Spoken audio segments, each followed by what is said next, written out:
Receptores asociados a proteína G. La familia de los receptores de superficie celular asociados a proteína G es una de las más grandes que se han estudiado y pueden participar en la transducción de señales que desencadenan una gran variedad de procesos fisiológicos. Dicha transducción se lleva a cabo por medio de la unión del ligando específico a su receptor en el lado externo de la membrana, provocando un cambio conformacional que se transmite por toda la estructura del receptor hasta llegar a una proteína G del lado interno de la membrana, la cual permite la transmisión de señal a las proteínas diana.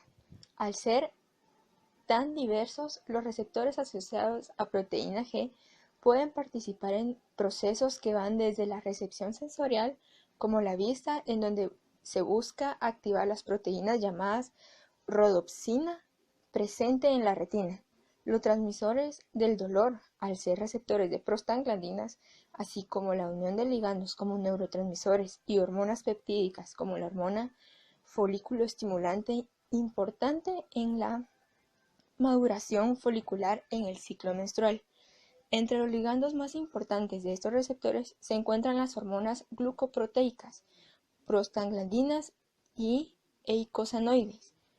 En general, aminas biogénicas como la histamina y serotonina. Los distintos receptores acoplados a proteína G que unen ligandos tienen una estructura similar, aunque las secuencias de sus aminoácidos son generalmente muy diferentes. Cada receptor presenta aminoácidos específicos que participan en forma selectiva en la unión con su respectivo ligando. Los sitios de unión de pequeñas moléculas transmisoras como epinefrina, norepinefrina, dopamina, serotonina, histamina y acetilcolina están contenidos en una hendidura formada por las hélices de transmembrana. Los residuos implicados en la unión de agonistas y antagonistas a los receptores beta sub 2 adrenérgicos se encuentran en las hélices TM3, 4, 5 y 7. La interacción más importante es un puente entre la amina de los ligandos adrenérgicos y la cadena carboxilada del aspartato en TM3. Otras interacciones incluyen uniones de hidrógeno entre los hidroxilos del amilo catecol de la epinefrina y las serinas 204 y 207 del TM5. De esta forma, el ligando está orientado en un plano paralelo a la membrana, formando un puente entre dos hélices de transmembrana de sus receptores, alternando la relación entre ambas. Esta alteración es de origen de la señal transmitida a la célula.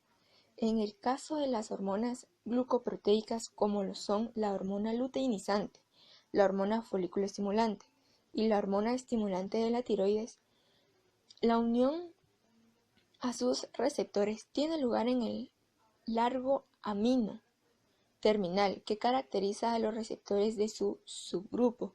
Se cree que después de la unión al dominio extracelular, al amino terminal de la hormona sufre un cambio conformacional que lleva su contacto de regiones a los lazos extracelulares del receptor. Estructura del receptor. A pesar de ser tan diversos en función a la estructura de los receptores acoplados a proteína G, está conservada, presentando una cadena polipeptídica que atraviesa la membrana celular 7 veces y forma una estructura compacta.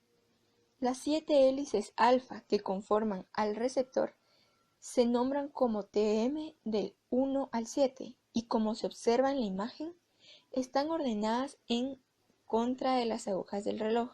Las partes que no atraviesan la membrana son hidrofílicas y dan lugar a brazos libres, en donde se encuentran el extremo amino terminal. Lo anterior permite la unión del ligando en el lado externo de la membrana, mientras que en el lado interno el extremo carbonilo permite la unión a la proteína G. Estructura de la proteína G. Las proteínas G sirven para el acoplamiento entre receptores y enzimas o canales iónicos y su nombre se debe a que intervienen en el metabolismo de nucleótidos de guanina. La mayoría de estas proteínas son heterotriméricas, presentando 3 subunidades o componentes, alfa, beta y gamma. Alfa es responsable de la unión e hidrólisis del GTP, mientras que las subunidades beta y gamma actúan asociadas a la cara interna de la membrana plasmática. De esta forma, estas subunidades pueden pasar información de los receptores a las enzimas encargadas de producir segundos mensajeros. En el caso de la subunidad alfa, esta presenta una gran afinidad por el GDP en su estado basal. Sin embargo, el cambio conformacional en el receptor disminuye dicha afinidad, liberando esta molécula y uniéndose de mejor forma al GTP.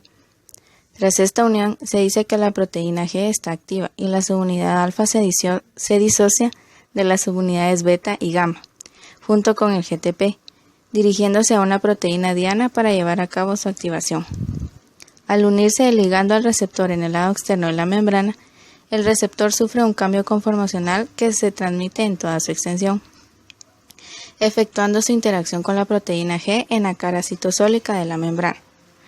Las proteínas G activadas se desactivan mediante la autohidrólisis del GTP por la actividad GTP-pasa, intrínseca de la subunidad alfa. Además, la hidrólisis del GTP se acelera mediante las proteínas activadoras de GTPase, GAP. Con ello se regenera la subunidad alfa inactiva unida a GTP, que se reasocia con un dímero libre a una proteína G que contiene GDP, y con ello se alcanza de nuevo el estado de partida del ciclo de la proteína G. En el caso de las proteínas GS, la proteína diana de la subunidad alfa es la adenilciclasa, la cual es una proteína integral que cataliza la conversión de ATP a AMP cíclico. Por el contrario, si la proteína G busca la inhibición de adenilciclasa, se le llama proteína GI. El segundo mensajero, el AMP cíclico, producido por la enzima, es un regulador alostérico de muchas enzimas intracelulares, que continúa dirigiendo la señal extracelular y permite una respuesta específica de la célula. En células eucariotas, su proteína diana es la mayoría de las veces una proteína quinasa, la cual fosforila específicamente residuos de serina y treonina de diversas proteínas.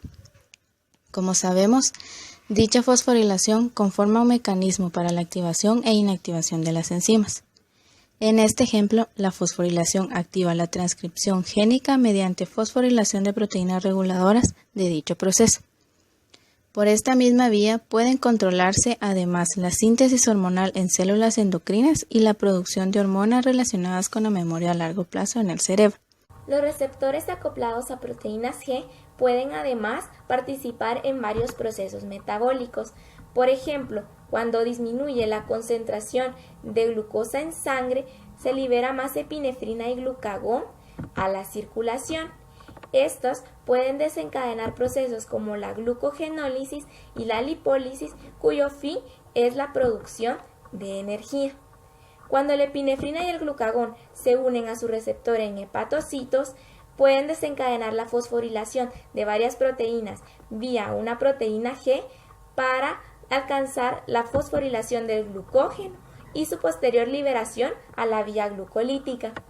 Por otro lado, la epinefrina puede asociarse a receptores en la membrana de los adipocitos para dar lugar a la lipólisis, lo cual es la ruptura de triglicéridos en ácidos grasos, los cuales son liberados a la circulación y posteriormente sirven, al igual que el glucógeno, para la producción de energía. En este esquema se observa cómo es regulado el metabolismo del glucógeno por medio de la unión de la epinefrina a su receptor beta-adrenérgico de la membrana celular. Esta unión permite la activación de la adenilciclasa vía una proteína G para la posterior formación o liberación de AMP cíclico, que es un segundo mensajero.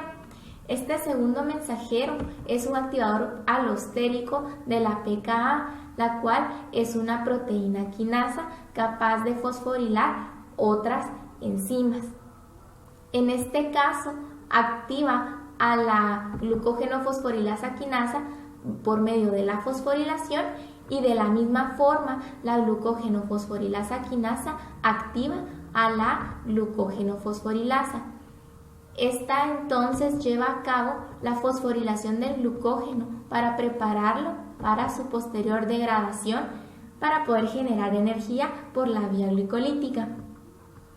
Además, la pKa es capaz de inhibir directamente la síntesis de glucógeno al fosforilar a la glucógeno sintasa. Al contrario de las enzimas observadas con anterioridad, la glucógeno sintasa al fosforilarse se ve inactivada, por lo que no se lleva a cabo la síntesis de más glucógeno. Esto sirve para evitar llevar a cabo ciclos fútiles. Además, la pKa también es capaz de fosforilar a una proteína inhibidora y de esta forma también permitir que la degradación del glucógeno se lleve a cabo de manera eficiente.